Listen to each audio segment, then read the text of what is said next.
বহুদিন হল তোমাক একেৰাহে নেদেখা,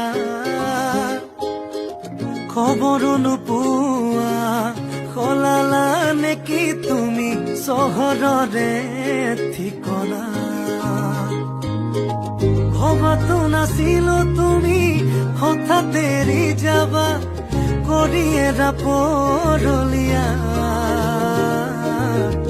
তুমি নহলে এই চহৰ